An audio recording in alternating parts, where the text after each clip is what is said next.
का फिर से स्वागत है आपके अपने YouTube channel success point academy Ujjain पर। बच्चों, कल मैंने यहाँ पर एक वीडियो डाला था एमपी बोर्ड 10th क्लास के लिए संस्कृत की प्रैक्टिस के लिए। बेटा, मैंने लास्ट वीडियो में आप लोगों को संस्कृत की तैयारी के लिए कुछ टॉपिक्स कवर कराए थे, कुछ टॉपिक्स बच गए थे, जिसके लिए ये मैं वीडियो एक बना रहा हूँ। मेरा रिक्वेस्ट है कि इस वीडियो को पूरा एंड तक देखें। इसमें आज मैं आपको निबंध, आवेदन पत्र और एक पद के क्वेश्चन आंसर कवर कराने वाला हूँ। और मेरी खास रिक्वेस्ट रहेगी ऐसे बच्चों से जो पढ़ पा रहे हैं वीडियो के थ्रू, लेकिन उनको अगर ऐसा लगता है कि उनके कोई दोस्त हैं जिनकी तैयारी नहीं हो पा रही है, तो उन तक ये मेरा वीडियो जरूर पहुंचा दें। ठीक है, चलिए बिना कोई टाइम वेस्ट किए हम वीडियो शुरू कर दें। सबसे पहले बेटा हम देखेंगे आवेदन पत्रों को। आवेदन पत्र बोर्ड एग्जाम में आपकी किताब की बात करें तो 3 ही आवेदन पत्र हैं। एक अवकाश आवेदन पत्र, एक स्थानांतरण प्रमाण पत्र और एक ही छात्रवृत्ति वाला आवेदन पत्र। तीनों प्रमाण पत्र या तीनों आवेदन पत्र के लिए हमें फॉर्मेट सेम याद रखना है। तो क्लास में जितने भी बच्चे हैं वो सब देखें यहाँ पर फॉर्मेट किस तरह से आएगा। तो फॉर्मेट आएगा यहाँ पर, मैंने यहाँ पर आपको कुछ 4 बॉक्सेस बना रखे हैं, आपको दिख रहा होगा 4 बॉक्सेस बना रखे हैं। पहले बॉक्स में हमने लिखा है सेवायाम। क्या लिखा है? सेवायाम। और इधर मैंने लिखे हैं शॉर्टकट्स। बट आपको बोर्ड एग्जाम में शॉर्टकट्स नहीं लिखना है, आपको बस एज ए रिमेंबर कि क्या लिखना है। तो देखें, बोले सेवायाम माननीय प्राचार्य महोदय, सेवायाम माननीय प्राचार्य महोदय, शासकीय उच्चतर माध्यमिक विद्यालय उज्जैन मध्य प्रदेश। सेवायाम माननीय प्राचार्य महोदय, शासकीय उच्चतर माध्यमिक विद्यालय उज्जैन मध्य प्रदेश। इसको रिपीट करते जाएंगे आप तो आपका एक पूरे फॉर्मेट का पहला पॉइंट कवर हो जाएगा। सेवायाम माननीय प्राचार्य महोदय, शासकीय उच्चतर माध्यमिक विद्यालय उज्जैन मध्य प्रदेश। ठीक है, आगे देखिए सेकंड बॉक्स आएगा विषय। क्या आएगा? विषय का आप देख सकते हो कि मैंने यहाँ पे बॉक्स खाली छोड़ रखा है, बिकॉज यहाँ पर विषय में आपको कुछ याद नहीं करना है, पूरा आपको प्रश्न में से उठा के लिखना है। अगर एग्जाम में आ जाता है अवकाश आवेदन पत्र तो आप विषय में लिखेंगे अवकाश आवेदन पत्र। अगर प्रश्न में आ जाता है छात्रवृत्ति आवेदन पत्र तो आप लिखेंगे छात्रवृत्ति हेतु आवेदन पत्र। अगर आ जाता है स्थानांतरण प्रमाण पत्र हेतु आवेदन पत्र तो आप वो लिखेंगे। कोई याद करने की जरूरत नहीं है, केवल आपको प्रश्न में से उठा के लिखना। तो इस तरह से हमारे 2 पॉइंट कवर हो। एक बार फिर से, सेवायाम माननीय प्राचार्य महोदय, शासकीय उच्चतर माध्यमिक विद्यालय उज्जैन मध्य प्रदेश। इसके बाद में सेकंड पॉइंट आएगा विषय। विषय में आप लोगों को केवल क्वेश्चन से लिखना है। फिर आ रहा है महोदय। बोलो महोदय। सविनय निवेदनम अस्ति, सविनय निवेदनम अस्ति महोदय, सविनय निवेदनम अस्ति। मेरी रिक्वेस्ट है कि आप इसको थोड़ा रोक कर अपने मन से इसको तीनों को लिख कर देखो, तो मन से लो, मैं इसको छुपा देता हूँ। चलिए लिखे। ठीक है, आप लोगों ने लिख के देख लिया होगा। आगे देखते हैं, यहाँ पे लिखा है महोदय सविनय निवेदनम अस्ति, सविनय निवेदनम। आगे सबसे लास्ट वाली चीज में आएगी, लेफ्ट हैंड साइड में आएगा आपका दिनांक और इस तरफ आएगा आपका भवदीय शिष्य। अगर लड़कियां है तो भवदीय शिष्या। नाम आपको अपना मेंशन नहीं करना है, केवल अवसर। क्या लिखना है? ये फॉर्मेट आपके 3 आवेदन पत्र में कवर होगा। एक अवकाश आवेदन पत्र, एक छात्रवृत्ति आवेदन पत्र और एक स्थानांतरण प्रमाण पत्र। चलिए हम देखते हैं अवकाश आवेदन पत्र। अगर बोर्ड एग्जाम में अवकाश आवेदन पत्र आ जाए तो आप लोग ये 3 लाइनें लिखोगे। आप देख सकते हो मैंने पूरी 3 लाइनें पूरी कंप्लीट नहीं लिखी है, मैंने एज ए हिंट लिखा है। हमको इस हिंटों के थ्रू पूरी लाइन याद करनी है। आप लोग मेरे साथ टंग प्रैक्टिस करोगे। अगेन एक बार बता दूं, संस्कृत हमारी मातृभाषा नहीं है। संस्कृत को हमें बस क्लास में बैठकर इतना बस प्रिपेयर करना है कि बोर्ड एग्जाम में हम क्वेश्चन ना छोड़ाएं, बस बोर्ड एग्जाम में लिख पाए। तो हम उसका एक्चुअल अर्थ नहीं निकाल पाएंगे कि संस्कृत में लिखा गया है, बट ये है कि हमें बोलने की प्रैक्टिस करना है, टंग प्रैक्टिस करना है। आपको मेरे पीछे पीछे बोलना है। पहला पॉइंट अवकाश आवेदन पत्र में आएगा अहम अद्य सहसा ज्वर पीड़ित अस्मि। मतलब मैं आज बहुत ज्यादा बुखार से परेशान हूँ। अहम अद्य सहसा ज्वर पीड़ित अस्मि, अहम अद्य सहसा ज्वर पीड़ित अस्मि, अहम अद्य सहसा ज्वर पीड़ितो, अहम अद्य सहसा ज्वर पीड़ितो, अहम अद्य सहसा ज्वर पीड़ितो अस्मि, अहम अद्य सहसा ज्वर पीड़ितो अस्मि। लिख के देखो, ये लाइन बोलते जाओ, लिखते जाओ। अहम अद्य सहसा ज्वर पीड़ितो अस्मि, अहम अद्य सहसा ज्वर पीड़ितो अस्मि, अहम अद्य सहसा ज्वर पीड़ितो अस्मि, अहम अद्य सहसा ज्वर पीड़ितो अस्मि। विद्यालय आगंतुम असमर्थ अस्मि। बोलो विद्यालय आगंतुम असमर्थ अस्मि, विद्यालय आगंतुम असमर्थ अस्मि, विद्यालय आगंतुम, विद्यालय आगंतुम असमर्थ अस्मि, विद्यालय आगंतुम। लास्ट में क्या आएगा? लास्ट में आएगा कृपया। क्या आएगा? कृपया महम पंच दिवसाना अवकाश स्वीकरन्तु, महम पंच दिवसाना महम पंच दिवसाना अवकाश स्वीकृन्तु, महम पंच दिवसाना। चलिए क्या बोला, अहम आद्य सहसा जोड़पीड़ितो अस्मि, अहम आद्य सहसा जोड़पीड़ितो अस्मि, अतएव अतः विद्यालय आगंतुम असमर्थ अस्मि, अतः विद्यालय आगंतुम असमर्थ अस्मि, कृपया मम पंच दिवसाना अवकाश स्वीकृन्तु, कृपया मम पंच दिवसाना।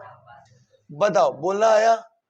चलिए अब एक बार हम थोड़ा सा और प्रैक्टिस कर लेते हैं। देखिए मैंने इसके स्टार्टिंग के वर्ड लिखे हैं। बताओ, अहम आद्य सहसा जोड़पीड़ितो अस्मि, अतः विद्यालय आगंतुम असमर्थ अस्मि, कृपया मम पंच दिवसाना अवकाश स्वीकृन्तु।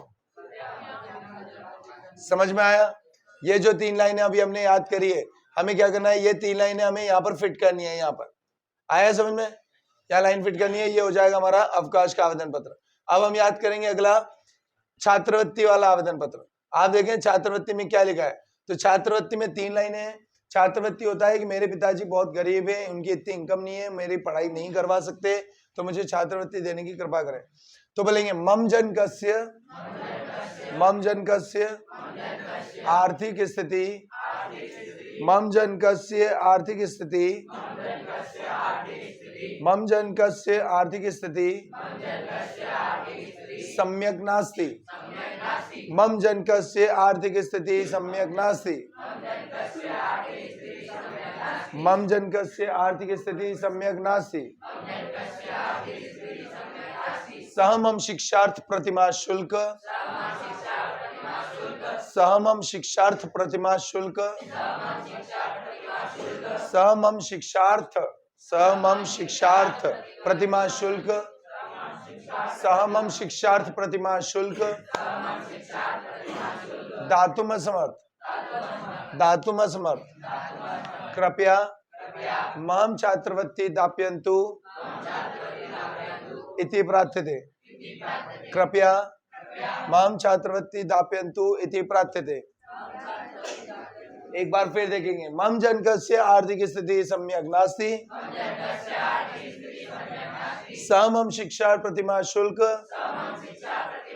दातुम असमर्थ, कृपया महम पंच दिवसाना कृपया महम छात्रवृत्ति दाप्यन्तु इति प्रार्थ्यते, कृपया महम छात्रवृत्ति दाप्यन्तु। एक बार फिर, मम जनकस्य आर्थिक स्थिति सम्यक नास्ति, समम शिक्षा प्रतिमा शुल्क दातुम असमर्थ, कृपया महम छात्रवृत्ति दाप्यन्तु इति प्रार्थ्यते। चलो लिख के देखो तो इसको, लिख के देखो तो ये 3 इंटों को देख देखिए। मम जनकस्य आर्थिक स्थिति सम्यक नास्ति, समम शिक्षा प्रतिमा शुल्क दातुम असमर्थ। एक आवेदन पत्र आ रहा है स्थानांतरण प्रमाण पत्र के लिए, तो इसको हम याद करेंगे। बोले, मम पितुः स्थानांतरण कारणात्, मम पितुः स्थानांतरण कारणात् मम परिवारः भोपाल नगरम गच्छन् अस्ति। किसका स्थानांतरण, मम पितुः स्थानांतरण कारणात् मम परिवार भोपाल नगरम गच्छन् अस्ति, अतः तत्र प्रविशात्, अतः तत्र प्रविशात्, अतः तत्र प्रविशात् महम स्थानांतरण प्रमाण पत्र दिएता, अतः तत्र प्रविशात्। बताओ क्या था, अतः तत्र प्रविशात् महम स्थानांतरण प्रमाण पत्र दिएता, महम स्थानांतरण प्रमाण पत्र दिएता, महम स्थानांतरण प्रमाण पत्र। चलिए वापस से, मम पितुः स्थानांतरण कारणात् मम परिवार भोपाल नगरम गच्छन् अस्ति। वापस से बताओ, मम पितुः स्थानांतरण कारणात् मम परिवार भोपाल नगरम गच्छन् अस्ति। चलिए लिखिए देखो, तत्र प्रविशार्थ मम स्थानांतरण प्रमाण पत्र दिएता। अगला, अब यहाँ पर पत्र खत्म हो गए, आवेदन पत्र। ये तीनों आवेदन पत्र जो हमने करे हैं, वो तीनों आवेदन पत्र को आपको इस फॉर्मेट में लिखना है, और इस फॉर्मेट में यहाँ आपको वो लाइनें लिखनी है जो अभी हमने याद करी। कितनों को समझ में आया? अब देखिए, अब हमारे को याद करना है पत्र। तो पत्र में आप देखें 2 पत्र है। एक पत्र है अपने मित्र को पढ़ाई के बारे में लिखना है, एक मित्र को पढ़ाई के बारे में लिखना है, और एक पत्र है अपने मित्र को जन्मदिन के निमंत्रण पे भेजना है, निमंत्रण के लिए आवेदन पत्र लिखना है। तो पहले पढ़ाई के बारे में बोलो, अधुना अस्माक शिक्षण नियमेन आरब्धम अधुना अस्माकं शिक्षण नियमेन आरब्धम अधुना अस्माकं शिक्षण नियमेन आरब्धम अधुना अस्माकं शिक्षण नियमेन आरब्धम।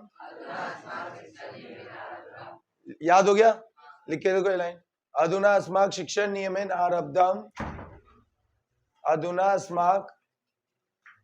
अस्माकं शिक्षण नियमेन आरब्धम शिक्षण नियमेन आरब्धम अधुना अस्माकं शिक्षण नियमेन आरब्धम अधुना अस्माकं शिक्षण नियमेन आरब्धम अधुना अस्माकं शिक्षण नियमेन आरब्धम। अहम प्रतिदिन पंचवादने उत्थाय, बोलो अहम प्रतिदिन पंचवादने उत्थाय अहम प्रतिदिन पंचवादने उत्थाय। अहम प्रतिदिन कितने बजे उठता है? पंचवादने उठता है। क्या करता हो पंचवादने उत्थाय करके? सप्तवादने पर्यंत स्वाध्याय करोमि। बोलो सप्त। संस्कृत भाषा का निबंध याद करेंगे। पहला बोलो संस्कृत भाषा अस्माकं देशस्य संस्कृत भाषा अस्माकं देशस्य प्राचीनतम भाषा अस्ति। संस्कृत भाषा अस्माकं देशस्य प्राचीनतम भाषा अस्ति। संस्कृत भाषा अस्माकं देशस्य प्राचीनतम भाषा अस्ति। प्राचीन काले सर्वे एव भारतीय प्राचीन काले सर्वे एव भारतीय प्राचीन काले सर्वे एव भारतीय संस्कृत भाषायाः व्यवहार कुर्वन्ति संस्कृत भाषायाः व्यवहार कुर्वन्ति। प्राचीन काले सर्वे एव भारतीय संस्कृत भाषायाः व्यवहार कुर्वन्ति। वापस से संस्कृत भाषा अस्माकं देशस्य प्राचीनतम भाषा अस्ति। प्राचीन काले सर्वे एव भारतीय संस्कृत भाषायाः व्यवहार कुर्वन्ति संस्कृत भाषायाः व्यवहार कुर्वन्ति संस्कृत भाषायाः व्यवहार कुर्वन्ति। चलिए बोलेंगे कालांतरे कालांतरे कालांतरे विविध प्रांतीय भाषा कालांतरे विविध प्रांतीय भाषा प्रचलित अभवन कालांतरे विविध प्रांतीय भाषा प्रचलित अभवन। किंतु संस्कृत भाषा महत्व किंतु संस्कृत भाषा महत्व अद्यपि अक्षुण्ण वर्तते किंतु संस्कृत भाषा महत्व अद्यपि अक्षुण्ण वर्तते। वापस से देखते हैं। संस्कृत भाषा अस्माकं देशस्य प्राचीनतम भाषा अस्ति। प्राचीन काले सर्वे भारतीय संस्कृत भाषायाः व्यवहार कुर्वन्ति संस्कृत भाषायाः व्यवहार कुर्वन्ति। कालांतरे विविध प्रांतीय भाषा प्रचलित अभवन् किंतु संस्कृत भाषा महत्व अद्यपि अक्षुण्ण वर्तते किंतु संस्कृत भाषा महत्व अद्यपि अक्षुण्ण वर्तते। याद हुआ? चलिए आगे का पॉइंट देखना। सर्वे प्राचीन ग्रंथा चत्वारो वेदाश्च सर्वे प्राचीन ग्रंथा चत्वारो वेदाश्च। बोलो सर्वे प्राचीन ग्रंथा चत्वारो वेदाश्च सर्वे प्राचीन ग्रंथा चत्वारो वेदाश्च संस्कृत भाषायामेव सन्ति संस्कृत भाषायामेव सन्ति। एक बार फिर से संस्कृत भाषा अस्माकं देशस्य प्राचीनतम भाषा अस्ति। सर्वे प्राचीन ग्रंथा प्राचीन काले सर्वे भारतीय संस्कृत भाषायाः व्यवहार कुर्वन्ति कालांतरे विविध प्रांतीय भाषा प्रचलित अभवन् किंतु संस्कृत महत्व अद्यपि अक्षुण्ण वर्तते। सर्वे प्राचीन ग्रंथा चत्वारो वेदाश्च संस्कृत भाषा में एव सन्ति। इसके बाद याद करना है संस्कृत भाषा भारत राष्ट्रस्य संस्कृत भाषा भारत राष्ट्रस्य संस्कृत भाषा भारत राष्ट्रस्य संस्कृत भाषा भारत राष्ट्रस्य। अब यहां से भी दो लाइन जाएगी। पहले में आएगा एकता या आधार अस्ति संस्कृत भाषा भारत राष्ट्र से एकताया आधार अस्ति। और इसी से एक और लाइन आएगी, संस्कृत भाषा भारत राष्ट्र से प्राणभूता भाषा से। संस्कृत भाषा से आपको 3 लाइनें करना है। संस्कृत भाषा अस्माकं देशस्य से प्राचीन भाषा अस्ति। संस्कृत भाषा भारत राष्ट्र से एकताया आधार अस्ति। संस्कृत भाषा भारत राष्ट्र से प्राणभूता भाषा अस्ति। आया समझ में? फिर याद करना है, संस्कृत भाषा स्वरूप पूर्ण रूपेण वैज्ञानिक अस्ति। संस्कृत भाषा स्वरूप पूर्ण रूपेण वैज्ञानिक अस्ति। एक ही वर्ड संस्कृत से आपको 4 लाइन याद हो रही है, पहली लाइन, दूसरी लाइन, तीसरी लाइन, चौथी लाइन। कैसे समझो? संस्कृत भाषा अस्माकं देशस्य से प्राचीनतम भाषा अस्ति। दूसरी लाइन, संस्कृत भाषा भारत राष्ट्र से एकताया आधार अस्ति। तीसरी लाइन, संस्कृत भाषा भारत राष्ट्र से प्राणभूता भाषा अस्ति। और चौथी लाइन, संस्कृत भाषा स्वरूप पूर्ण रूपेण वैज्ञानिक अस्ति। याद हुआ? वो 4 लाइन और नीचे 3 लाइन, टोटल कितनी लाइन हो गई? 7। प्राचीन काले सर्वे भारतीय संस्कृत भाषायाः व्यवहार कुर्वन्ति। संस्कृत भाषायाः व्यवहार कुर्वन्ति। संस्कृत भाषायाः व्यवहार कुर्वन्ति। कालांतरे विविध प्रांतीय भाषा प्रचलित अभवन्, किंतु संस्कृत महत्व अद्यपि क्षुण्ण वर्तते। और अगला, सर्वे प्राचीन ग्रंथाः चत्वारो वेदाश्च संस्कृत भाषायामेव सन्ति। अब लास्ट की 2-3 लाइन और याद करना है और हो गया आपका ये चैप्टर खत्म, मतलब ये निबंध याद। 8, 9 और 10 बोलो। अस्य व्याकरण पूर्णतः तर्कसम्मत सुनिश्चित अस्ति। अस्य व्याकरण पूर्णतः तर्कसम्मत। अस्य व्याकरण पूर्णतः तर्कसम्मत सुनिश्चित अस्ति। अस्य व्याकरण पूर्णतः तर्कसम्मत सुनिश्चित अस्ति। अस्य व्याकरण पूर्णतः तर्कसम्मत सुनिश्चित अस्ति। तर्कसम्मत सुनिश्चित अस्ति। तर्कसम्मत सुनिश्चित अस्ति। साधति बोलो। राष्ट्रीय ऐक्य च साधति। राष्ट्रीय ऐक्य च साधति। और लास्ट में आएगा इति अतएव उच्यते। अतएव उच्यते संस्कृति संस्कृताश्रित। संस्कृति संस्कृताश्रित। याद हो गया? एक बार लास्ट टाइम फिर देखेंगे। संस्कृत भाषा भारत राष्ट्र से प्राणभूता भाषा, सॉरी, संस्कृत भाषा अस्माकं देशस्य से प्राचीनतम भाषा अस्ति। संस्कृत भाषा भारत राष्ट्र से एकताया आधार अस्ति। संस्कृत भाषा भारत राष्ट्र से प्राणभूता भाषा अस्ति। संस्कृत भाषा स्वरूप पूर्ण रूपेण वैज्ञानिक अस्ति। प्राचीन काले सर्वे भारतीय संस्कृत भाषा व्यवहार कुर्वन्ति। कालांतरे विविध प्रांतीय भाषा प्रचलित अभवन्, किंतु संस्कृत महत्व अद्यपि क्षुण्ण वर्तते। अस्य व्याकरण सर्वे प्राचीन ग्रंथाः चत्वारो वेदाश्च संस्कृत भाषायामेव सन्ति। अस्य व्याकरण पूर्णतः तर्कसम्मत सुनिश्चित अस्ति। तर्कसम्मत सुनिश्चित अस्ति।